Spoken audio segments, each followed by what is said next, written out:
Morning all, hope you're well, hope you've had a good start to 2023. We're at the end of January, where's it going? Guys, far too quick, but yeah, as you can see the woolly hat's still on and it's cold. But yeah, I won't worry, I think spring, summer will soon be upon us and we'll be feeling a bit better and a bit warmer.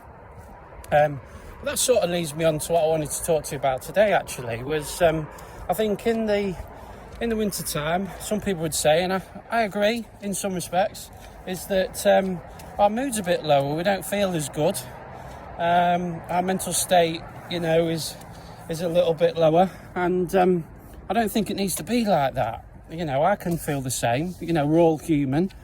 So what I try to incorporate is daily doses of feel-good factor. Feel-good factor medicine, if you want to call it that. Little things throughout the day, 2 or 3 things where you can go, do you know what, no matter how long it, how little time I've got to do these things, because that's one thing we have to consider, is that you're going to do them, because they make you feel good, whether you space them out throughout the day. So I try to incorporate at least 2 things a day that make me feel good, and not get too hung up or too pressured about how long I've got to do them, because we're all busy people, we've got things to do.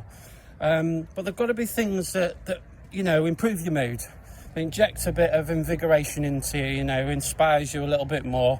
And it could be you do them consistently at certain times in the day, or it could be that you do them when your mood is low, or you've got to go off and do something else to try and build yourself back up again. So I always ensure I've got 2. Mine is reading. I love reading and I love learning. That switches me off from everything, and if it's not reading, then it's listening to a podcast where similar things, trying to think of concepts that build somebody up, and if it's not that, it's trying to be physically active, whether it's going for a walk like I am now. Swimming is obviously a keen interest of mine. Absolutely, that completely takes me away from everything, which is fantastic. So yeah, try and incorporate those. The third one might be breathing exercises or meditation. That's always a good one. I don't always do that one. That's my sort of go-to if if I need a bit of, if I do feel a bit worked up, stressed, I'll go to that one. Or if I'm not exercising, it's another good one because it helps build my mental fitness, which is just as important as physical fitness. So they're just some ideas and examples from me. And as I say, don't put pressure on yourself thinking, well, everyone says you've got to go in the gym for an hour or 45 minutes. You absolutely don't.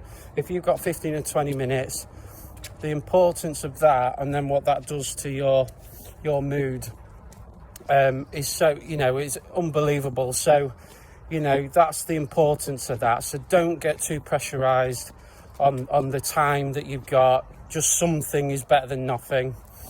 And then the last thing that I just want you to consider is there's those things that will make you feel good, but there's also things that don't make you feel good. Now, I'm not saying scrap them, stop doing them, because sometimes we haven't got a choice. We've got to do them. But what I am trying to say is, how can we mitigate that? How can we do less of that will make you feel good? So there's those things as well. And if you try and incorporate those, to give you an example, I'm doing it now. I'm on tech. It's probably not the best example, but if I give you an example, is spending too much time on my phone, is checking emails, checking the news, constantly going through feed reel. And do you know what? If I can mitigate that and do less of it, switch it off, put it on do not disturb, throw the phone in the drawer and spend that half an hour with Chester, my little boy, doing something with him and having 100% of my focus, time and attention on him or my wife, that is a daily dose for me. That makes me feel better. And it's a hard thing to do because you feel like you've got to do it, but you really don't. So yeah, that's my walk and talk for today, guys. Hopefully that'll help. But that's the 2 or 3 daily doses of feel-good factor, feel-good medicine, if you want to call it that. But yeah, we can do this, folks. You've got it. You've absolutely got it. Everyone can do it. I know it's harder for some than others, but if you need to reach out for support, help of somebody to help you incorporate some of these things, then please do. And please keep talking. You know, it's the best form of therapy going. It really is. And hence why I get on the phone like this and, you know, I just explain my experiences and some of the things I do, because, you know, I've been in places that are not great, but I've had to learn and grow and develop. So hopefully I can support you guys in doing the same thing. So yeah, keep it up. Cheers and have a great weekend. Cheers, guys. Ta-da.